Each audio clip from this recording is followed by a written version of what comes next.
ఒకవేళ ఇప్పుడు మీరు చెప్పిన ఈ విధానంలో ప్రభుత్వ ఉద్యోగాల కల్పన అనేది సాధ్యం కాదుగా మరి. వైద్య విద్య కానివ్వండి, వైద్యం కానివ్వండి, ప్రజా వైద్యం కానివ్వండి, అంత పనికిమాలిందా ఇది? ప్రజా ప్రయోజనాల కోణంలో మీరు చెప్తుంది కరెక్టే, కానీ ప్రభుత్వం ఎందుకు ఇంత మొండిగా ఎవరు ఏం చెప్పినా సరే పట్టించుకోకుండా ఇలాగే ఎందుకు వెళ్తుంది? ఒక విధంగా చెప్పాలంటే విజయవాడనే తీసుకుంటే విజయవాడకి మెట్రో రైలు అనేది పెద్ద అవసరం.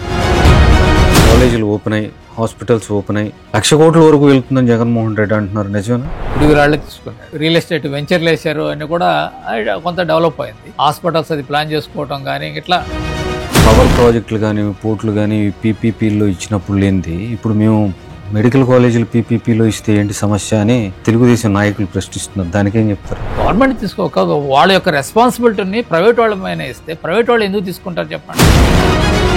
రేపు ఎవరైనా వచ్చి ప్రైవేట్ వాళ్ళు ఈ టెండర్లో పార్టిసిపేట్ చేసి టెండర్లు దక్కించుకొని కనీసం వాళ్ళు 200-300 కోట్లు పెట్టుబడి పెట్టాలి. మరి అన్ని 100 కోట్లు పెట్టుబడి పెట్టిన వాళ్ళు సేవ ఎలా చేస్తారు? భయపెట్టి రకరకాలుగా ప్రైవేట్ మెడికల్ కాలేజీలో ఆ విధంగా అనెథికల్ ప్రాక్టీస్ చాలా చేస్తుంటారు. మీరు ఎంత వ్యతిరేకిస్తున్నారు? మీకు అసోసియేషన్ ఉంది, ఒక ఇండివిజువల్ వేసినట్టున్నారు పిటిషన్. ప్రజల నుంచి ఒత్తిడి వస్తే ఏ ప్రభుత్వం మార్చుకుంటుంది, మార్చుకోకపోతే దాని ఫలితం అనుభవిస్తారు.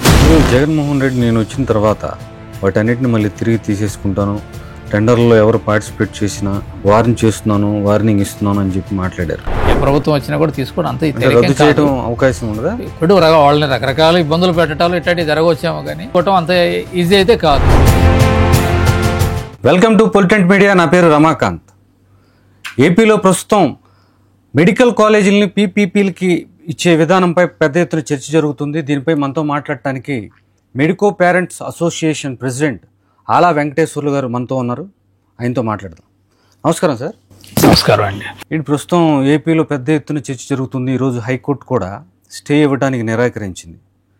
ఓ డాక్టరు దీని మీద అంటే పీపీపీకి ఇవ్వకూడదు అని వేసిన పిటిషన్పై హైకోర్టు స్టే ఇవ్వడానికి నిరాకరించింది. ప్రభుత్వం ముందుకెళ్తుంది కదా. వాస్తవంగా ఏంటంటే ఇది కోర్టులు దీంట్లో ఇంటర్ఫియర్ అవ్వండి మా, ఎందుకంటే ఇది విధానమైన పరమైనటువంటి నిర్ణయాలు కాబట్టి కోర్టులు అంతగా ఇంటర్ఫియర్ అవ్వు. ప్రజల్లో నుంచి ఒత్తిడి రావాలి. అంటే ప్రజలు ఇది మంచిదా చెడా, ప్రజలకు మేలు జరుగుతుందా కీడు జరుగుతుందా అనేది ప్రజల్లో ఒక అవగాహన ఏర్పడి ప్రజలు దీనికి స్పందించినప్పుడు దాని ప్రకారం ప్రభుత్వాలు నడుచుకుంటే తప్ప ఈ విషయంలో కోర్టుల జోక్యం అనేది పెద్దగా ఉంటుందని నేను అనుకోవడం లేదనమాట. ఈ పీపీపీ విధానం అనేది ఇప్పుడు కొత్తగా మనం వినబోతున్నాం అనమాట. గతంలో ఒకప్పుడు కేవలం గవర్నమెంట్ మెడికల్ కాలేజీలు ఉండేవి. గవర్నమెంట్ మెడికల్ కాలేజీలు అంటే పూర్తి పెట్టుబడి ప్రభుత్వం పెడుతుంది. అక్కడ ఏంటంటే విద్య ఉచితంగా, విద్యార్థులందరికీ ఉచితంగా విద్య వస్తుంది. ఆ తర్వాత ఏంటంటే అక్కడ ఉద్యోగాలు కూడా ప్రభుత్వమే ఇస్తుంది. ప్రజలకి వైద్య సేవలు కూడా ఉచితంగా జరుగుతాయి. టోటల్గా ఏంటంటే అన్నీ కూడా ఉచితంగా జరుగుతాయి అక్కడ. సార్, ఇప్పుడు విద్య వైద్యం అనే మౌలిక విషయాలు, ఈ మౌలిక రంగాల పట్ల ప్రభుత్వం బాధ్యతతో ఉండాల్సిన అవసరం ఉంది. అయితే ఈ పీపీపీ విధానం తీసుకురావటం, ఏవైతే ప్రాథమికమైన ప్రజలకు అవసరమైన రంగాలకి పీపీపీని వర్తింపజేయటం అనేది ఎంతవరకు కరెక్ట్ అనుకుంటున్నారు? ఇది నష్టదాయకం అండి. అది పూర్తిగా నష్టదాయకం అనమాట. ఎందుకంటే ఇది ఏ విధంగా మేలు చేయట్లేదు. ఇప్పుడు నేను చెప్పినట్లుగా మెడికల్ కాలేజీలు 4 రకాలు ఉన్నాయండి. ఇప్పుడు ఈ వచ్చేదాంతో ఒకటి గవర్నమెంట్ మెడికల్ కాలేజీలు చెప్పినట్లుగా, అందులో అక్కడ పెట్టుబడి కానీ ఇదంతా కూడా గవర్నమెంట్ చూసుకుంటుంది. రెండోది ప్రైవేట్ మెడికల్ కాలేజీలు. ప్రైవేట్ మెడికల్ కాలేజీలు కూడా ఇన్వెస్ట్మెంట్ మొత్తం కూడా ప్రైవేట్ యాజమాన్యం పెట్టుకుంటుంది. అక్కడ సరే వైద్య సేవలు కొంత వాళ్ళకి ఫీజులు వేస్తారు పేషెంట్లకి. ఆ తర్వాత ప్రైవేటు ఎంప్లాయీస్ని పెట్టుకుంటారు. తర్వాత ఏమైందంటే మెడికల్ సీట్లు వచ్చేసరికి 50% ఆఫ్ సీట్స్ని కన్వీనర్ కోటాకి ఇస్తారు అక్కడ. కాబట్టి ఇక్కడ పీపీపీలో ఏమవుతుంది, ఇక్కడ కూడా ఏమవుతుంది, ఇచ్చేది 50% సీట్లే. కానీ ప్రభుత్వం ల్యాండ్ ఇస్తుంది, కొంత పెట్టుబడి పెడుతుంది, సౌకర్యాలు కల్పిస్తుంది. అట్లాంటప్పుడు ఇంక ఏ విధంగా మనకి ఇది ఉపయోగం? ప్రైవేట్ మెడికల్ కాలేజీ కన్నా ఇది ఏ విధంగా మనకు ఉపయోగపడుతుంది? చూస్తే ప్రభుత్వం పెడుతున్నటువంటి ఇన్వెస్ట్మెంట్ పూర్తిగా దండగా. ఎట్లా కాకుండా మీరు 10 కట్టలేకపోతే 5 కట్టండి. 5 కడితే అప్పుడు 5 కూడా పూర్తిగా 100% పబ్లిక్ ఉపయోగపడతాయి. 100% సీట్లు అక్కడ విద్యార్థులకు వస్తాయి. 100% సీట్స్ మెరిట్ మీద ఇవ్వచ్చు. ఆ తర్వాత పబ్లిక్కి ఉచితంగా వైద్య సదుపాయాలు ఆయా కొన్ని లక్షల మందికి, వాళ్ళ పార్వతీపురం కానివ్వండి అట్లాంటి రిమోట్ ఏజెన్సీ ఏరియాస్ తీసుకున్నాం అనుకోండి, వాళ్ళకి ఉచిత వైద్యం కానీ ఇదంతా అందుతుంది. కాబట్టి ప్రభుత్వం చేస్తే అది ప్రజలకి మేలు అవుతుంది తప్ప ఈ పీపీపీ అనే దాంట్లో పూర్తిగా ఏంటంటే పెట్టుబడి చాలా వరకు ప్రభుత్వం పెడుతుంది, లాభాలు మాత్రం ప్రైవేట్ వాళ్ళకి వెళ్తాయి. ఇప్పుడు జగన్మోహన్ రెడ్డి ప్రభుత్వంలో ఉన్నప్పుడు మొత్తం దేశవ్యాప్తంగా 100కు పైగా మెడికల్ కాలేజీలని అనుమతులు ఇచ్చారు. అవును. ఏపీ 17 కాలేజీలు తెచ్చుకుందని చెప్తున్నారు. అవును. వీటికి కొన్ని అనుమతులు లేవని చెప్తున్నారేంటి? ఎంతవరకు నిజం? ఇవి యాక్చువల్గా ఏంటంటే అన్నిటికి వచ్చినట్లేండి, 17కి అనుమతులు వచ్చినాయి. అంటే యాక్చువల్గా అనుమతులు ఇచ్చినప్పుడు అప్పుడు వార్తలు వచ్చినప్పుడు యాక్చువల్గా మాలాంటి వాళ్ళు కూడా నమ్మలేకపోయాం. ఎట్ ఏ టైం 17 మెడికల్ కాలేజీలు అంటే ఇది అసలు జరిగే పని అని చెప్పేసి ఆశ్చర్యపోయాం అనమాట. అట్లాంటిది అదే 2 years back at a time మనకి 5 మెడికల్ కాలేజీలు ఇనాగ్రేట్ అయినాయి, 5 మెడికల్ కాలేజీ సీట్లు వచ్చినాయి, అడ్మిషన్ జరిగినాయి. కాబట్టి ఒక నమ్మకం కుదిరింది, ఈ రాష్ట్రంలో 17 మెడికల్ కాలేజ్ తప్పకుండా వస్తాయని చెప్పేసి భావించాం. అయితే ఏంటంటే జగన్మోహన్ రెడ్డి గారు చేసినటువంటి మిస్టేక్ ఏంటంటే ఆ ప్రభుత్వ మెడికల్ కాలేజీల్లో ఒక 50% సీట్లు సెల్ఫ్ ఫైనాన్స్ సీట్లుగా మార్చడం అనేది, అది చేయకుండా ఉన్నట్టు చాలా అన్నిటికన్నా ఉత్తమమైనటువంటి స్టెప్ అనమాట. అది ఒక మిస్టేక్ జరిగింది. అదే 107, 108 జీవోస్ అని చెప్పేసి తీసుకొచ్చారు. ఆ రోజు మేము దానికి వ్యతిరేకంగా చాలా ఉద్యమం చేయడం జరిగింది. అప్పుడు మా ఉద్యమానికి ఇవాళ అధికారంలో ఉన్నటువంటి తెలుగుదేశం పార్టీ, తర్వాత జనసేన కానివ్వండి, బీజేపీ వీళ్ళందరూ మద్దతు ఇచ్చారు. అదే సందర్భంగా ఏంటి ఆ 50% సీట్లు ప్రైవేట్ వాళ్ళకి అమ్మొద్దు అని? ప్రైవేట్ వాళ్ళకి కాదు అమ్మేది, ప్రభుత్వమే అమ్ముతుంది. ప్రభుత్వం అంటే ఆ అమౌంట్ వచ్చేసి ఖజానాకి వెళ్తుంది, రాష్ట్ర ప్రభుత్వానికి వెళ్తుంది. కానీ అంటే పేమెంట్ సీట్స్ 50% పేమెంట్ సీట్స్, ప్రభుత్వ మెడికల్ కాలేజీలో 50% పేమెంట్ సీట్స్. ఆ పేమెంట్ సీట్స్ మేము వ్యతిరేకించినప్పుడు అన్ని పార్టీలు, ఈరోజు అధికారంలో ఉన్న పార్టీలన్నీ కూడా ఆ రోజు సమర్థించినాయి. దాన్ని అవి ఉండకూడదు, మేము అధికారంలోకి వచ్చినాక 100 రోజుల్లో అయితే తొలగిస్తామని చెప్పి వాగ్దానం కూడా చేశారు వాళ్ళు. చేసి ఇవాళ అధికారంలోకి వచ్చిన తర్వాత దాన్ని మర్చిపోయి, అది కోర్టులో కేసు ఉన్నా కూడా ఆ కేసులో కూడా వీళ్ళు జగన్మోహన్ రెడ్డి గారు ఏదైతే ఆ జీవోలు ఇచ్చారో దాన్ని సమర్థించి జగన్మోహన్ రెడ్డి గారు ఒకసారి అమ్మితే వీళ్ళు ఇప్పుడు 2 సార్లు, ఇప్పటికే 2 సార్లు, లాస్ట్ ఇయర్ సీట్లు అమ్మారు, ఈ సంవత్సరం సీట్లు అమ్మారు. సాధారణంగా ఇప్పుడు బీసీ కేటగిరీ కింద ఇప్పుడు జగన్మోహన్ రెడ్డి తీసుకొచ్చిన 5 కాలేజీల్లో మెడికల్ సీట్లని పేమెంట్ సీట్ల రూపంలో మార్చారు. అవును. బి కేటగిరీ కింద 12 లక్షలు, సి కేటగిరీ కింద 20 లక్షలు. అదే ఒక మెడికల్ సీటు ఒక ప్రైవేట్ కాలేజీలో అయితే దాని ధర ఎంత ఉండొచ్చు? అంటే అక్కడ కూడా కాస్త కుడియడంగా అట్లానే ఉందండి. అక్కడ కూడా ఏంటంటే 12 బదులు అక్కడ 13.5 అట్లా ఉంది, 20 బదులు 25 అట్లా 29 దాకా తీసుకోవచ్చు అన్నట్టు మ్యాక్సిమం అట్లా ఉంది. హిడెన్ ఫీజులు కూడా ఏమి ఉండవు మరి? హిడెన్ ఫీజెస్ అనేది మనం చెప్పలేం వాటి గురించి.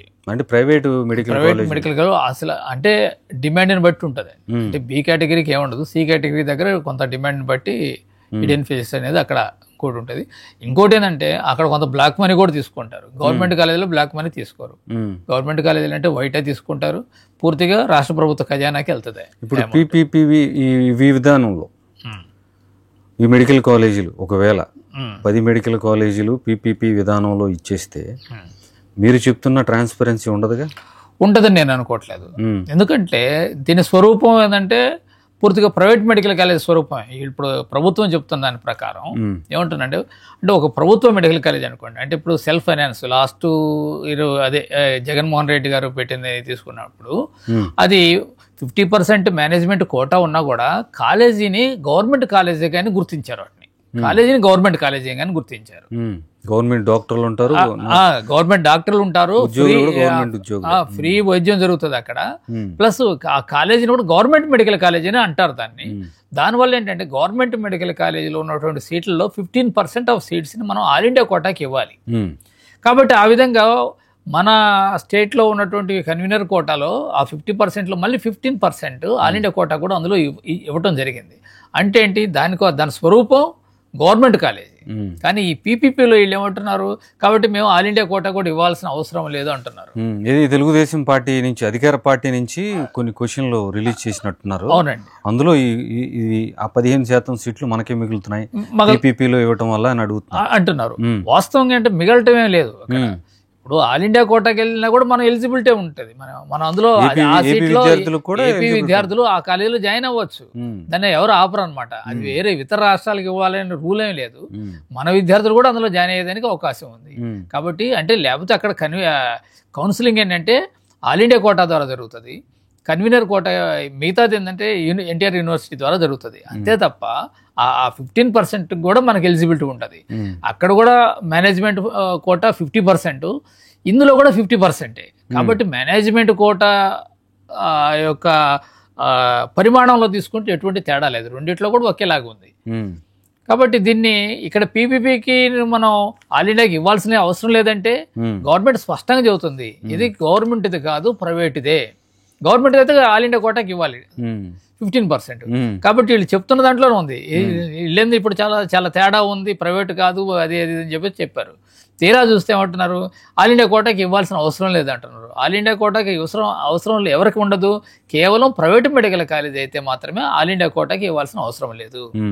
కాబట్టి ఇది ప్రైవేట్ మెడికల్ కాలేజీగానే పరిగణించబడుతుంది. ఓకే, ఇప్పుడు 33 ఏళ్లకి మిమ్మల్ని తిరిగి తీసుకుంటుంది గవర్నమెంట్, ఆందోళన పడాల్సిన పని లేదు, ఈ 33 ఏళ్ళు ప్రైవేట్ వాళ్ళే నిర్వహిస్తారు. దీంట్లో రకరకాల వాదనలు, రకరకాల విమర్శలు చేస్తున్న వాళ్ళకి ఇదే సమాధానం అని అధికార పార్టీ చెప్తుంది. దాన్ని ఎలా చూస్తారు? అంటే ఒకటంటే ఎట్లా ఉందంటే, నేను ఒక పాడి గేదెని కొని మీకు ఇచ్చాను అనుకోండి, మీరు ఒక 10-15 ఏళ్ళు మీరు ఉంచుకొని ఆ తర్వాత నాకు ఏంటి అంటాను. అది పాలు ఇచ్చినంతకాలం మీరు ఉంచుకుంటారు. ఆ 15 ఏళ్ళకి అది ఒట్టిపోయింది అనుకోండి, అప్పుడు తీసుకొచ్చి నా దగ్గర కట్టేస్తారు. నా ఉపయోగం ఉంటుంది. ఒకవేళ అప్పటికి పాలు ఇస్తుంది అనుకోండి, మీరు ఏదో ఒక అంక చెబుతారు, ఇంకో 15 ఏళ్ళు నేనే ఉంచుకుంటాను అంటారు. ఇవాళ ఇది కూడా అంతేనండి. ఈ మెడికల్ కాలేజీలకు బాగా లాభాలు వస్తున్నాయి అనుకోండి, ఇంకో 33 ఏళ్ళు మళ్ళీ ఉంచుకుంటారు, 66 ఏళ్ళు కంటిన్యూ చేస్తారు.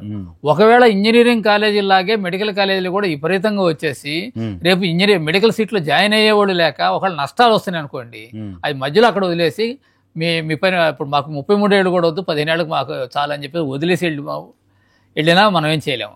ఆ రోజు ఆ బడ్డీని కూడా ఎవరు భరించాలి? గవర్నమెంట్ భరించాల్సిందే కదా. కాబట్టి ప్రైవేట్ వాళ్ళు ఎప్పుడు కూడా లాభాలు వస్తే వాళ్ళు ఉంచుకుంటారండి, నష్టం వస్తే ప్రభుత్వం వేనేస్తారు. అంతేగాని నష్టాలు ఏ ప్రభుత్వం, ఏ ప్రైవేటు వ్యక్తులు కానీ, ఏ ట్రస్ట్ కానీ భరించదు. ఇప్పుడు దాదాపుగా 1750 సీట్లు ఎన్నో సంవత్సరాల పాటు ఇలాగే కొనసాగితే మెడికల్ కాలేజీలు కట్టకుండా ఆ సీట్లు మురిగిపోతాయి అని చెప్తున్నారు.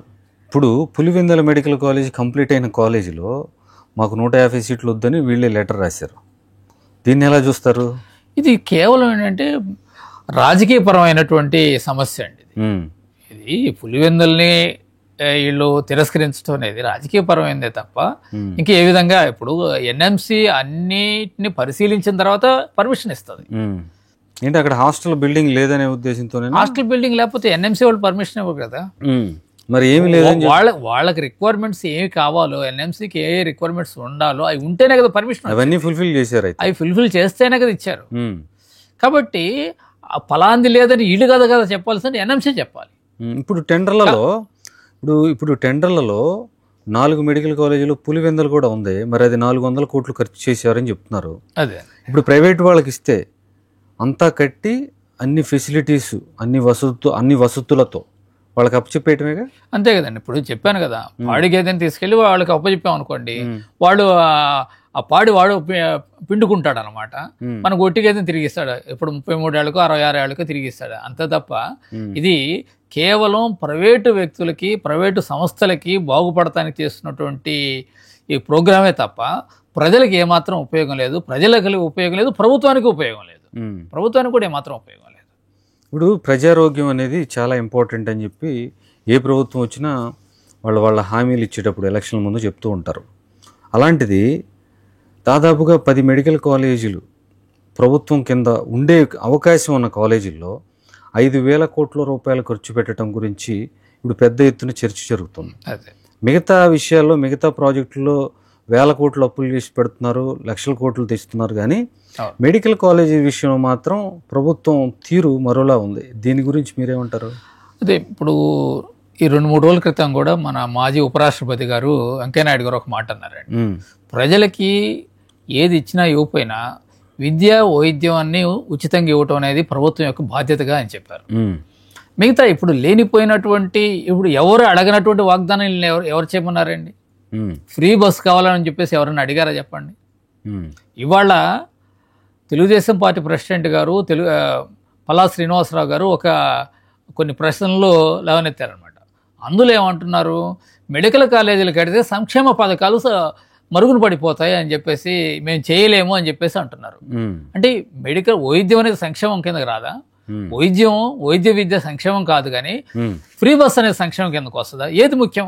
ప్రజలకు ఏది అవసరము? ఇవాళ కడుతున్న కాలేజీలు రాష్ట్రం నలుమూలలో ఉన్నాయి, ఒక ప్రాంతానికి చెందింది కాదు. అటు ఉత్తరాంధ్ర నుంచి రాయలసీమ దాకా అన్ని ప్రాంతాలకు సంబంధించిన మెడికల్ కాలేజీ, అటు వెనకబడినటువంటి మార్కాపురం కానివ్వండి, ఇట్లాంటి ప్రాంతాలు అన్ని చోట్ల ఉన్నాయి కాలేజీలు. అవన్నీ కడితే వెనుకబడిన ప్రాంతాల్లో ఉన్నటువంటి ప్రజానీకానికి వైద్య సదుపాయాలు అందుతాయి అందరికి కూడా. దాన్ని వదిలేసేసి మేము ఉచిత బస్సు పథకం ఇస్తున్నాము, దానికి మేము నిధులు చాలవేమో అని చెప్పేసి చెప్పడం అనేది అది కుంటి సాగుగా ఉంది, కానీ అది ఏమాత్రం సమర్థనీయంగా లేదండి.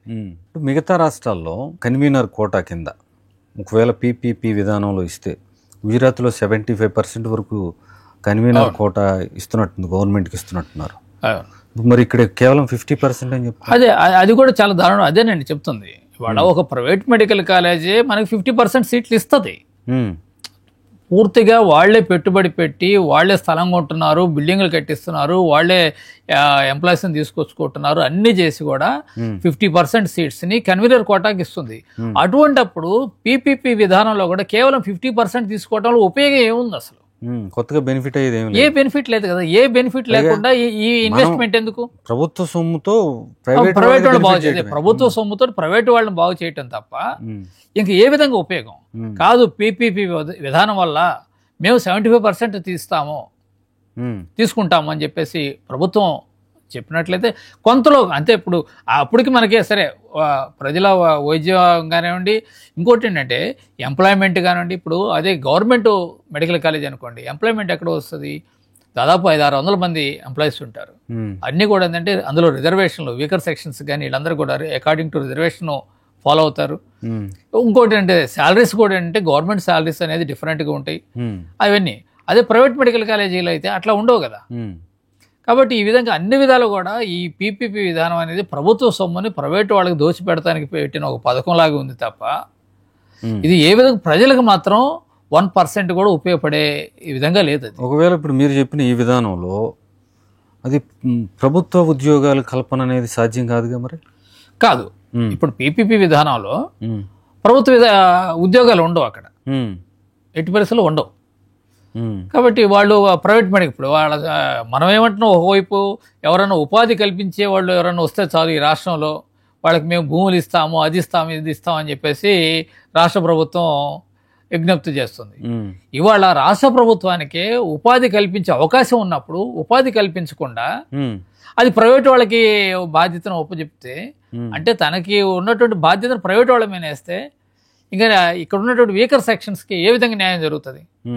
ఈ ప్రైవేట్ మెడికల్ కాలేజీ వాళ్ళు రేపు ఈ ఎస్సీ ఎస్టీ బీసీ రిజర్వేషన్లు కానివ్వండి, ఈడబ్ల్యూఎస్ రిజర్వేషన్ కానీ ఇంప్లిమెంట్ చేస్తారా? వాళ్ళు చేయరు. కాబట్టి ఎవరికి వెళ్తాయి? వాళ్ళ మిత్ర పరివారానికి వెళ్తాయి తప్ప రియల్గా టాలెంట్ ఉన్న వాళ్ళకి ఏమన్నా వచ్చే అవకాశం ఉందా? లేదు. ఇంకోటి ఏంటంటే ఈ పీపీపీ విధానంలో మేనేజ్మెంట్ కోట 50% ఉంటుంది అన్న. ఈ 50% చదవాలంటే, ఆ సీట్లు తెచ్చుకొని చదవాలంటే ఖర్చు ఎంత అవుతుందండి? దాదాపు 75 నుంచి 1.5 కోటి దాకా అవుతాయి. 75 లక్షల నుంచి 1.5 కోటి దాకా అయ్యే పరిస్థితులు ఉన్నాయి. అది సమాజంలో ఎంతమందికి అది ఉంది? ఎంత పర్సెంటేజ్ ఆఫ్ పీపుల్ నువ్వు 75 లక్షల నుంచి 1.5 కోటి దాకా పెట్టగలిగిన అంత డెవలప్ అయ్యారు జనాలు. కాబట్టి ఇవాళ <5% మాత్రమే ఆ స్థాయికి ఎదిగిన వాళ్ళు ఉన్నారు. <5%. అంటే వాళ్ళకి ఏం చేస్తున్నాము? <5% ఆఫ్ పీపుల్కి 50% ఆఫ్ సీట్స్ మనం కేటాయిస్తున్నాము. 95% ఆఫ్ పీపుల్ ఎవరైతే ఉన్నారో వాళ్ళకి కేవలం 50% సీట్స్ ఇస్తున్నాం. దానివల్ల మెరిట్ కూడా దారుణంగా దెబ్బతింటుంది. మెరిట్ కూడా చాలా దెబ్బతింటుంది. చాలామంది ఏమనుకుంటున్నారంటే కేవలం ఎస్సీ ఎస్టీ బీసీలకు కొంత రిజర్వేషన్ నష్టపోతారేమో అనేది అనుకుంటున్నారు. ఎస్సీ ఎస్టీ బీసీలే కాదండి, ఓసీలో ఉన్నటువంటి పేదలు కూడా చాలా నష్టపోతారు. అనేక సీట్లు ఇప్పుడు 50% ఆఫ్ సీట్స్లో అందులో ఓపెన్ కాంపిటీషన్ ఉంటాయి కదా, ఆ ఓపెన్ కాంపిటీషన్లో మళ్ళీ ఈడబ్ల్యూఎస్ ఉంటాయి. ఆ ఈడబ్ల్యూఎస్ సీట్లు కానీ ఓపెన్ కాంపిటీషన్ సీట్లు కానీ మొత్తం కూడా ఓసీలో ఉన్నటువంటి పేద విద్యార్థులు నష్టపోతున్నారు. కాబట్టి ఇది అందరికీ నష్టం అన్నమాట. 50% ఎస్సీ ఎస్టీ బీసీలకి నష్టపోతే అంతకి సమానంగా ఓసీలో ఉన్నటువంటి పేద విద్యార్థులు కూడా నష్టపోతున్నారు. కాబట్టి ఇది సమాజంలో అందరికీ నష్టమే.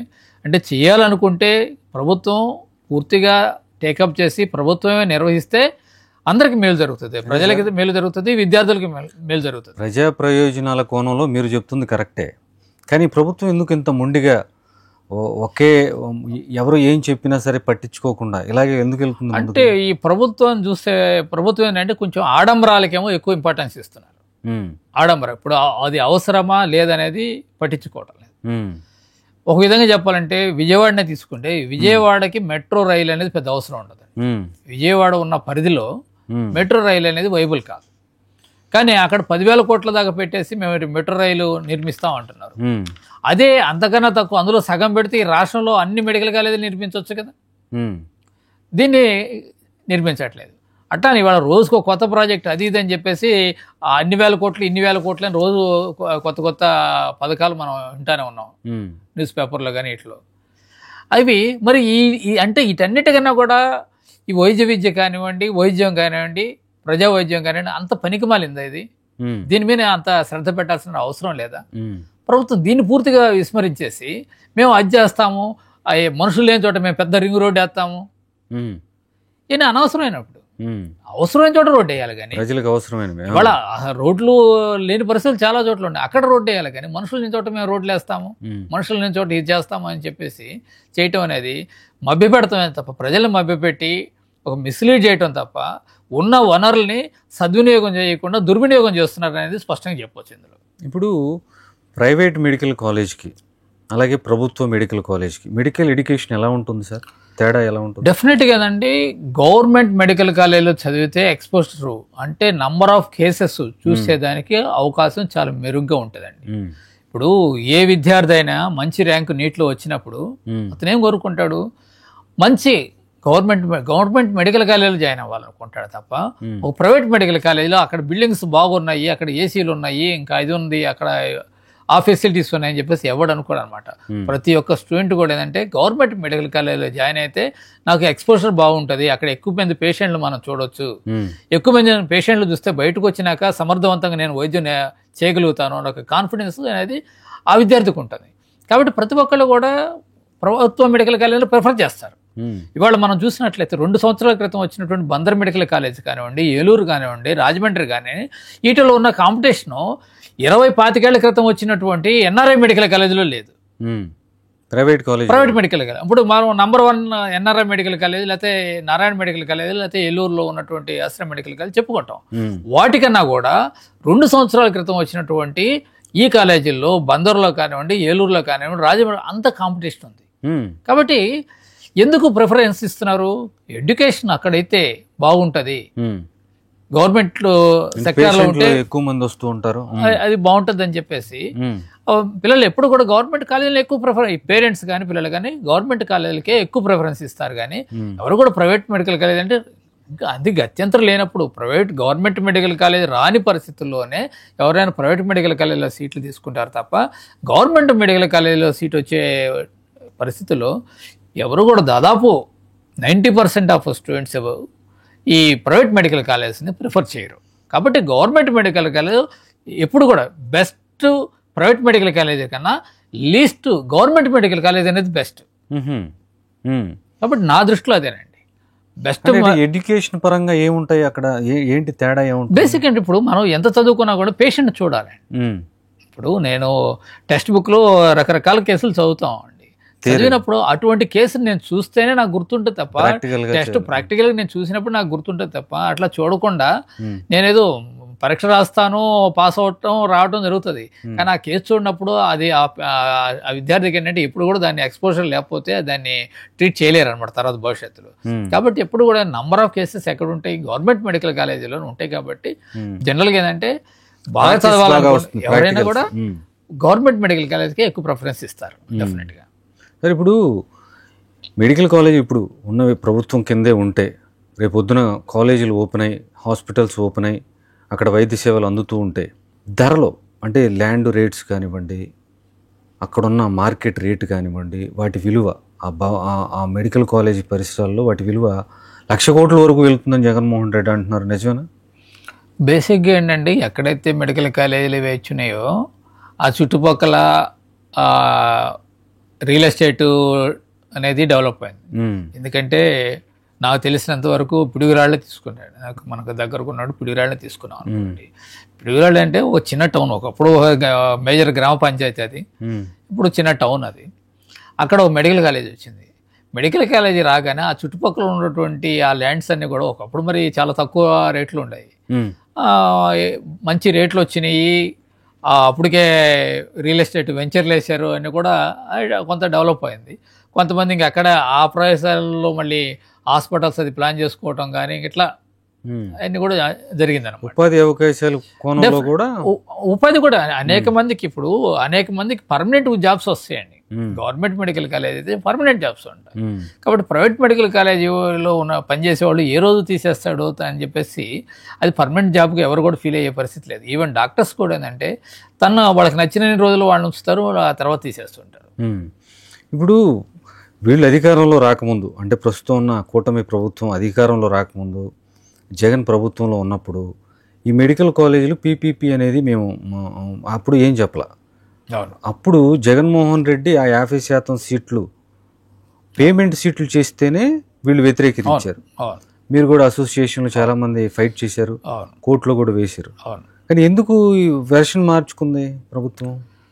బేసిక్గా ఏంటంటే ఈ ప్రభుత్వం రాగానే మేము మా అసోసియేషన్ ద్వారా మేము ఎక్స్పెక్ట్ చేసింది ఏంటంటే ప్రభుత్వం మారింది కాబట్టి ఈ సెల్ఫ్ ఫైనాన్స్ సీట్లు కూడా తీసేసి మొత్తం ఈసారి గవర్నమెంట్ సీట్లుగా మారుస్తారు, అన్నీ కూడా ఫ్రీగా వస్తాయని చెప్పేసి అనుకుని అప్పుడు హెల్త్ మినిస్టర్ గారిని కూడా కలవటం జరిగింది, రిప్రజెంటేషన్ కూడా ఇవ్వటం జరిగింది. రిప్రజెంటేషన్ ఇవ్వటం జరిగితే ఆయన అంటే జోగ్గా అన్నారు, ఎలక్షన్లో అనేక వాగ్దానాలు చేస్తాం కానీ అవన్నీ నిజంగా చేయగలమా మేము అని చెప్పేసి అన్నారు. కాబట్టి ఎలక్షన్ ముందు చేసిన అన్నీ కూడా మేము ఎలక్ట్ అయిన తర్వాత అవన్నీ ఇంప్లిమెంట్ చేయాలని రూల్ లేదు కదా అనేది వాళ్ళ వర్షన్ అనమాట. కాబట్టి వీళ్ళు ఆ రోజు గట్టిగా చెప్పారు, ఈరోజు వీడియో ఎవిడెన్స్లు ఉన్నాయి, అన్నీ ఉన్నాయి. అధికారంలోకి వచ్చిన 100 రోజుల్లో జగన్మోహన్ రెడ్డి గారు ఇచ్చినటువంటి జీవోలను రద్దు చేసి మేము పేద ప్రజలందరికీ కూడా, పేద విద్యార్థులందరికీ కూడా ఉచిత మెడికల్ సీట్లు మేము ఇస్తామని చెప్పేసి ఆ రోజు గట్టిగా చెప్పడం జరిగింది. ఇవాళ పూర్తిగా దాన్ని కన్నా కూడా ఇంకా పాతాళంలో తీసుకెళ్తున్నారు అనమాట. అంతకన్నా దారుణమైన స్థితికి తీసుకెళ్లారు. అక్కడనే ఏమైందంటే మెడికల్ సీట్ల వరకు 50% సీట్స్ పేమెంట్ సీట్స్, అది అందులో వచ్చినటువంటి ఇన్కమ్ కూడా గవర్నమెంట్కి వెళ్తుంది. ఈ పీపీపీ మెథడ్ ఏంటంటే అక్కడ ఫ్రీ వైద్యం జరుగుతుంది, అందరికీ ఫ్రీగా వైద్యం జరుగుతుంది, ప్లస్ ఉద్యోగాలు, పర్మనెంట్ ఉద్యోగాలు, గవర్నమెంట్ ఉద్యోగాలు జరుగుతాయి సెల్ఫ్ ఫైనాన్స్లో. ఇప్పుడు ఇక్కడ అది కూడా లేదనమాట. ఉద్యోగాలు ప్రైవేట్ అయిపోయినాయి, వైద్యం టోటల్గా ప్రైవేట్ అయిపోయింది. ఇక్కడ కేవలం ఏంటంటే మామూలుగా ప్రైవేట్ మెడికల్ కాలేజీ వాళ్ళు ఇచ్చే విధంగా 50% ఇస్తున్నారు, వాటికి తృప్తి పడండి అని చెప్పి చెప్తున్నారు. దాని గురించి తృప్తి పడాల్సిన ఉంది, అసలు మీ ఇన్వాల్వ్మెంట్ కూడా అవసరం లేదు దానికి. ఆ 50% ఏ ప్రైవేట్ మెడికల్ కాలేజ్ ఇచ్చేటప్పుడు ప్రభుత్వం ఇన్వాల్వ్మెంట్ దేనికి? ఈ రచ్చ అంతా దేనికి? ఇదంతా అవసరం లేదు కదా. మీరే చెప్పండి, మేము కట్టలేము వదిలేసేయండి, ప్రైవేట్ వాళ్ళు ఎవరో ఒకళ్ళు కట్టుకోండి అని వాళ్ళకి ఇచ్చేసేయండి, సరిపోతుంది, ఇంకా పీపీపీ అని ఎందుకు? ఇప్పుడు జనరల్గా పేదవాళ్ళు హాస్పిటల్కి వెళ్తే వాళ్ళు జీవితకాలంలో ఏదో ఒక సందర్భంలో హాస్పిటలైజ్ అయ్యే అవకాశాలు చాలా ఎక్కువ ఉంటాయి. అలాంటప్పుడు వాళ్ళ ఆర్థిక పరిస్థితి సరిగా లేనప్పుడు అక్కడ వాళ్ళకి ప్రభుత్వ ఆసుపత్రులే దిక్కు. అలాంటిది ప్రతి జిల్లాకి ఒక మెడికల్ కాలేజీ, ఒక మెడికల్ హాస్పిటల్ కనుక వస్తే మెడికల్ కాలేజీతో పాటుగా వాళ్ళకి నిజంగా ఆ జిల్లాలో ఉన్న ప్రజానీకానికి చాలా ఉపయోగపడుతుంది కదా. ఇప్పుడు ఈ ప్రైవేట్ హాస్పిటల్స్ అది పీపీపీ విధానంలో ఇవి ప్రైవేట్ పరం అయితే నిజంగా అంత ధీమాగా పేదవాడు అక్కడికి వెళ్ళి వైద్యం చేయించుకోగలడా? ఇప్పుడు ఎప్పుడైనా కూడా ఈ ప్రైవేట్ సెక్టర్లోకి వెళ్ళటం అనేది పేదలకు ఎప్పుడు కూడా కష్టమేనండి. ఒక మేధావి కూడా ఒక మాట అన్నాడు అనమాట, వైద్య రంగం ఎప్పుడైతే ఈ పెట్టుబడిదారి విధానంలోకో లేకపోతే కార్పొరేట్ సెక్టార్లోకి వెళ్ళినప్పుడు రోగి బందీ అవుతాడు, పెట్టుబడిదారు రాబందీ అవుతాడు. రోగి బందీ అయిపోతాడు అక్కడ నుంచి బయట, అందులోకి వెళ్ళినా బయటకు కూడా రాలేని పరిస్థితి ఏర్పడుతుంది, వాళ్ళు రాబందులు అవుతారు. కాబట్టి ఇది ఎట్టి పరిస్థితుల్లో ఈ ప్రైవేట్ సెక్టార్లో కానీ కార్పొరేట్ సెక్టార్లో కానీ ఉండటం మంచిది కాదు. ఎట్టి పరిస్థితుల్లోనూ ప్రభుత్వమే టేకప్ చేసినప్పుడు మాత్రమే సామాన్య ప్రజలకు న్యాయం జరుగుతుంది అనేది స్పష్టంగా చెప్పవచ్చు అనమాట. జగన్ గవర్నమెంట్ పవర్ ప్రాజెక్టులు కానీ పోర్టులు కానీ పీపీపీలో ఇచ్చినప్పుడు లేనిది ఇప్పుడు మేము మెడికల్ కాలేజీలు పీపీపీలో ఇస్తే ఏంటి సమస్య అని తెలుగుదేశం నాయకులు ప్రశ్నిస్తున్నారు. దానికేం చెప్తారు? బేసిక్గా ఇప్పుడు ఒక వైద్య రంగాన్ని మిగతా ఇండస్ట్రీని దేన్ని కూడా దీంతో పోల్చలేమండి. ఇది ఒక సేవా రంగం. వైద్యం అనేది సర్వీస్ తోటి ముడిపడి ఉంది.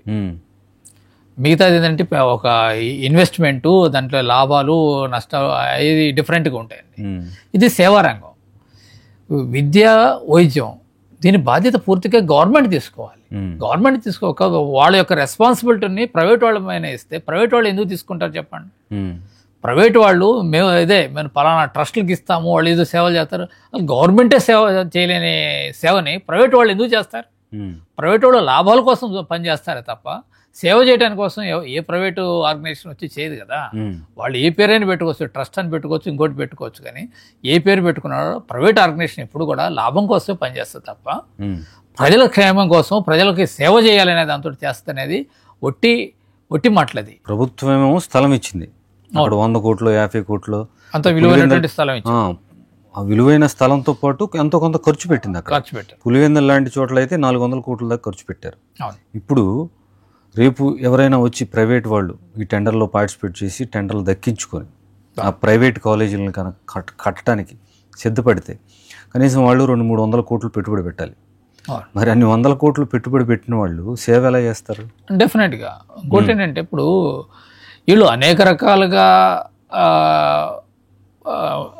అనెతికల్గా చాలా వసూలు చేస్తుంటారండి. ఇందాకే ఒక స్టూడెంట్ నాకు ఫోన్ చేశారనమాట. ఇది ఏదో ఒక కాలేజ్ దగ్గరికి వెళ్తే వాళ్ళు ఈ అది బిల్డింగ్ ఫండ్ ఇవ్వని చెప్పేసి గొడవ చేస్తున్నారంట. ఒక 3 లక్షల రూపాయలు ఇస్తేనే మేము మీ పిల్లవాడిని చేర్చుకుంటాం అని చెప్పేసి వాళ్ళు అంటున్నారంట. కాబట్టి ఇవాళ అట్లా భయపెట్టి రకరకాలుగా ప్రైవేట్ మెడికల్ కాలేజీలో ఆ విధంగా అనెతికల్ ప్రాక్టీస్ చాలా చేస్తుంటారు. అది కాకుండా ఇంకొకటి చెప్పుకుంటున్నది అంటే ఈ స్టైఫండ్ ఇష్యూ చెప్పుకున్నాం అనుకోండి. ఈ ప్రైవేట్ మెడికల్ కాలేజీలో ఏ కాలేజీ కూడా హౌస్ సర్జన్స్ కానీ పీజీలు కానీ సక్రమంగా స్టైఫండ్ అవ్వదు. దాదాపు హౌస్ సర్జన్లకి అయితే ఏ కాలేజీ ఇవ్వట్లేదు, అది పీజీలకి అయితే కొంత మేరకు ఇస్తున్నారు. అంతా కూడా ఎవరు కూడా ప్రభుత్వం ఈ కోర్టులు నిర్దేశించిన విధంగా పూర్తిగా ఏంటంటే గవర్నమెంట్ మెడికల్ కాలేజీల్లో ఏ విధంగా హౌస్ సర్జన్స్ కానీ పీజీ స్టూడెంట్స్కి ఎట్లా స్టైఫండ్ ఇస్తున్నారో ప్రైవేట్ మెడికల్ కాలేజీలో అదే స్థాయిలో స్టైఫండ్ ఇవ్వాల్సినటువంటి అవసరం ఉంది. ఎవరు అవన్నీ కూడా కొన్ని 100 కోట్ల రూపాయలు అవన్నీ కూడా ఎగ్గొట్టేస్తున్నారు. మీరు ఎంత వ్యతిరేకిస్తున్నారు? మీకు అసోసియేషన్ ఉంది, మరి మీరు కోర్టు ద్వారా ఫైట్ చేయకుండా వేరే ఎవరో డాక్టర్ వేరే ఒక ఇండివిజువల్ వేసినట్టున్నారు పిటిషన్. బేసిక్ ఏంటంటే ఇది కోర్టు అది న్యాయపరంగా కన్నా ప్రజల్ని ఎడ్యుకేట్ చేయాలండి. ఇది చెప్పాను కదా, విధానపరమైనటువంటి నిర్ణయాలు కోర్టు ద్వారా సానుకూలంగా వస్తాయని చెప్పేసి నేను భావించట్లేదు. ప్రజలు ఎడ్యుకేట్ అయ్యి ప్రజలు ప్రశ్నిస్తే ప్రభుత్వాన్ని తప్పకుండా ప్రభుత్వం తన ఒపీనియన్ని మార్చుకుంటుంది. ప్రజల నుంచి ఒత్తిడి వస్తే ఏ ప్రభుత్వాన్ని మార్చుకుంటుంది, మార్చుకోకపోతే దాని ఫలితం అనుభవిస్తారు డెఫినెట్గా. ఇప్పుడు జగన్మోహన్ రెడ్డి నేను వచ్చిన తర్వాత వాటన్నిటిని మళ్ళీ తిరిగి తీసేసుకుంటాను, టెండర్లో ఎవరు పార్టిసిపేట్ చేసినా వాళ్ళకి వార్నింగ్ ఇస్తున్నాను అని చెప్పి మాట్లాడారు. దాని మీద మీరు ఇప్పుడు అవన్నీ పొలిటికల్ ఇష్యూస్ సార్. బేసిక్ ఏంటంటే ఒక రాజకీయ నాయకుడు మాట్లాడేదానికి మా ఆర్గనైజేషన్ మేము అటువంటి వాటి గురించి స్పందించడం కరెక్ట్గా ఉండదు. బేసిక్గా దానికి ఉన్నటువంటి లీగల్ ప్రాబ్లమ్స్ దానికి ఉంటాయి. ఒకసారి మనం ఒక వ్యక్తికి ఇచ్చిన తర్వాత మళ్ళీ తీసుకోవడం అనేది అంత తేలిక కాదు ఎవరికైనా కూడా. ఏ ప్రభుత్వం వచ్చినా కూడా తీసుకోవడం అంత రద్దు చేయడం అవకాశం ఉండదా? ఇప్పుడు వాళ్ళని రకరకాల ఇబ్బందులు పెట్టడాలు ఇట్లాంటివి జరగవచ్చాము, కానీ అది తీసుకోవటం అంత ఈజీ అయితే కాదు. వాళ్ళు కూడా కండిషన్స్ పెట్టుకుంటారుగా. అదే 33 ఏళ్ళు అంత ఈజీ ఏం కాదు. ఒకసారి మన చేతిలో జారిపోయినా వాళ్ళు కూడా పెట్టుబడి పెట్టాలిగా. డెఫినెట్ గా వాళ్ళకి హక్కు ఉంటది కదా. డెఫినెట్ గా వాళ్ళు కొంత పెట్టుబడి పెట్టుంటారు కాబట్టి న్యాయపరంగా కూడా వాళ్ళకి కొన్ని హక్కులు డెఫినెట్ గా ఉంటాయి. అంత ఈజీ కాదు రద్దు చేయడం అంత ఈజీ కాదు. ఒకసారి ఇచ్చిన తర్వాత రద్దు చేయడం ఈజీ కాదు. కాబట్టి ఇది ఏంటంటే ఆ విధంగా వెళ్లకుండానే ప్రజలు ప్రభుత్వమైన ఒత్తిడి తీసుకొస్తే ఇది అవుతుంది. ఇప్పుడు 4 కాలేజీలకి ఎలాగో టెండర్లు పిలిచారు. మొత్తం 10 కాలేజీలు దశల వారీగా చేస్తామని చెప్తున్నారు. ఖచ్చితంగా ఈ 10 కాలేజీలు PPP విధానంలో వెళ్ళడానికి ప్రభుత్వం సిద్ధమైందని మనం అనుకోవచ్చు. ఇప్పుడు ఏ టైంలోగా ఇవి కంప్లీట్ అయ్యే అవకాశం ఉంది సార్? ఈ 10 మెడికల్ కాలేజీలు ఒకవేళ PPP మోడలే అనుకుందాం. అంటే టైం అంటే బేసిక్ అంటే వాళ్ళు చేసుకున్న దాన్ని బట్టి అవుతుందండి. విత్ ఇన్ 2 yearsలో మొత్తం కంప్లీట్ చేయొచ్చు అండి. సో మీరు మీ వైపు నుంచి ఒకవేళ ప్రజల నుంచి ఒత్తిడి ఎదురైనా సరే ప్రభుత్వం వెనక్కి తగ్గకుండా ఈ PPP విధానంలోనే ముందుకెళ్ళింది అని అనుకోండి, మీరు మీ వైపు నుంచి చేసే డిమాండ్ ఏంటి? ఇందాక ఏదో 75% కన్వీనర్స్ బేసిక్ అదే. ఇప్పుడు నేను గవర్నమెంట్ని రిక్వెస్ట్ చేస్తుంది ఏంటంటే, ఇప్పుడు ప్రైవేట్ మెడికల్ కాలేజీలు ఎట్లాగో మనకి 50% ఇస్తున్నాయి. సరే, గవర్నమెంట్ మెడికల్ కాలేజీ మనకి 100% ఉంటాయి. ఈ PPP మోడ్లో వెళ్ళినప్పుడు అంటే ప్రభుత్వం కొంత ఇన్వెస్ట్ చేస్తుంది కాబట్టి కనీసం 75% మనం డిమాండ్ చేస్తే, ప్రభుత్వం కన్వీనర్ కోటా కింద 75% డిమాండ్ చేయడం అనేది చాలా న్యాయమైన డిమాండ్. అది ఆల్రెడీ గుజరాత్లో ఉంది. అటువంటి డిమాండ్ చేసినప్పుడు కొంతవరకు విద్యాపరంగా మెడికల్ సీట్ల పరంగా కొంత వైద్య విద్యార్థులకు కొంత న్యాయం జరుగుతుంది కొంతమేరకు. ఇది టోటల్గా అది దీనికి పరిష్కారం అని నేను అంటలేదండి. అంటే గుడ్డిలో మెల్ల వైద్యం అంటే వైద్యానికి సంబంధించి కూడా ఏం చేస్తే బాగుంటుంది అనుకుంటున్నారు అక్కడ ఇచ్చే వైద్యం? అంటే బేసిక్ ఏంటంటే ఇప్పుడు వీళ్ళు ఇంకా చేయాలనుకుంటే ఒకటేనండి. నేను ఇంకొక ప్రపోజల్ ఏం చెప్తానంటే, జగన్మోహన్ రెడ్డి గారు పెట్టినట్లునే సెల్ఫ్ ఫైనాన్స్ పెట్లు కొంత ఓకే పెట్టి ఆయన 50% పెట్టారు కదా, మీరు 25% పెట్టండి. 25% పెట్టండి. 25% మేనేజ్మెంట్ కోటా, 75% కన్వీనర్ కోటా చేయండి. గవర్నమెంట్ నడపండి. అప్పుడు ప్రభుత్వ ఉద్యోగాలు వస్తాయి, పబ్లిక్ అందరు కూడా ఫ్రీ ట్రీట్మెంట్ వస్తుంది. కాబట్టి ఓన్లీ 25% మేనేజ్మెంట్ కోటాకి వెళ్తుంది, 75% అనేది ఫ్రీ సీట్స్ కన్వీనర్ కోటాకు వస్తాయి. కాబట్టి ఆ విధంగా ఏదో ఒకటి ఒక సొల్యూషన్ తీసుకురావాలి. కానీ ఇవాళ వైద్య సేవలకు సంబంధించి వైద్య సేవలు అండి ఆ విధంగా అప్పుడు వైద్య సేవలు కూడా ప్రాబ్లం ఉండదు. గవర్నమెంట్ తీసుకుంది అనుకోండి వైద్య సేవలు, అప్పుడు ఫ్రీగా చేయొచ్చు కదా. ఉంటుందా? అలాంటి ఉంటుంది. ఇప్పుడు లాస్ట్ ఇయర్ ఇప్పుడు జగన్మోహన్ రెడ్డి గారు పెట్టింది 50% సెల్ఫ్ ఫైనాన్స్ పెట్టిన దాంట్లో అందులో ఫ్రీ సర్వీసెసే కదా. అప్పుడు వీళ్ళు ప్రైవేట్ వాళ్ళు హ్యాండ్ ఓవర్ చేసుకున్నారు. అంటే మనం PPPకి ఇచ్చినప్పుడు ఫ్రీగా ఉండదు, వైద్య సేవలు ఫ్రీగా. అదే అంటున్నా. అంటే ఇప్పుడు వీళ్ళు ఏమంటే ఎన్టీఆర్ వైద్య సేవ ఇది అంటారు. ఏంటి ఇప్పుడు అందులో ఏంటంటే ఏ కార్పొరేట్ వెళ్ళినా మనం అదే ఇదే PPPలో ఇచ్చిన మెడికల్ కాలేజీలో అదే హాస్పిటల్లో వైద్య సేవలు మళ్ళీ ఎన్టీఆర్ వైద్య సేవ కింద ఆరోగ్య సేవ అంటే ఓవరాల్ గా ఏంటంటే గవర్నమెంట్ సొమ్మును ఏదో ఒక రూపంలో తీసేసుకుంటారు. అంతే కదా, ఏదో ఒక పేరు పెట్టేసి ప్రైవేట్ వాళ్ళకి వెళ్ళిపోవటం. అటు ప్రజల నుంచి ప్రైవేట్ వాళ్ళకి వెళ్తుంది, అంటే పేషెంట్ల నుంచి కొంత ప్రైవేట్ వాళ్ళకి వెళ్తుంది, మేనేజ్మెంట్కి వెళ్తుంది. ప్రభుత్వం నుంచి అంటే ఎన్టీఆర్ వైద్య సేవలు ఇట్లాంటి వాటి ద్వారా మళ్ళీ ప్రైవేట్ వాళ్ళకి వెళ్తుంది. విద్యార్థులు కట్టే ఫీజులు ప్రైవేట్ వాళ్ళకి వెళ్తున్నాయి. ఇట్లా అన్ని రకాలు కూడా టోటల్గా ఇది ప్రైవేటు వ్యక్తులు బెనిఫిట్ పొందడానికి పెట్టిన స్కీము. ఈ స్కీమ్ మాత్రం ఏమాత్రం ఆమోదనీయం కాదు. మీ అసోసియేషన్ ఏమైనా భవిష్యత్ కార్యాచరణ ఉంటుందా? మా అసోసియేషన్ ద్వారా ఈ నెల 19వ తారీఖు విజయవాడలో ఒక సదస్సు నిర్వహిస్తున్నాం అండి. అన్ని ప్రజా సంఘాలు, రాజకీయ పార్టీలని మేము ఆహ్వానిస్తున్నాము. అందరూ కూడా ఏంటంటే ఈ PPPని పూర్తిగా వ్యతిరేకించాలని చెప్పేసి, ఈ PPP పట్ల దీనివల్ల జరగబోయే నష్టాలు ప్రజలకు తెలియజేసి, ఈ ప్రభుత్వాన్ని వాళ్ళ యొక్క తీసుకున్నటువంటి నిర్ణయాన్ని పునరాలోచించుకోవాల్సిందిగా ఒత్తిడి తీసుకురావడానికి మేము ఒక సదస్సు అనేది రేపు 19వ తారీఖు విజయవాడలో నిర్వహించబోతున్నాం. చూద్దాం సార్, ప్రభుత్వం పెద్ద మనసుతో ఆలోచిస్తుందేమో, ఇంకా ఏదన్నా వెనకడుగు వేసే అవకాశం ఉందేమో చూద్దాం. బేసిక్ ఏంటంటే ఇక్కడ పట్టుదలకు పోకూడదు సార్. ఇప్పుడు ఏమైందంటే మేము ఒక నిర్ణయం తీసుకున్నాము, అది వెనక్కి వెళ్తే ఏదో ఓడిపోయినట్లేమో అట్లాంటివి చేయటం కరెక్ట్ కాదనమాట. అది చేస్తే ప్రభుత్వం ఎక్కువ నష్టపోతుంది. అంటే ప్రజా వ్యతిరేకత వ్యక్తం అదే అవుతుంది ప్రజా వ్యతిరేకత వచ్చినా కూడా మొండిగా ముందుకెళ్తే చాలా నష్టపోతుంది ప్రభుత్వం. కాబట్టి ప్రజా వ్యతిరేకతని గమనించి దాన్ని మధ్యస్థంగా దాన్ని సాల్వ్ చేసుకోవడానికి ప్రయత్నించడం మంచిది. Okay, thank you very much sir. Thank you sir, thank you so much.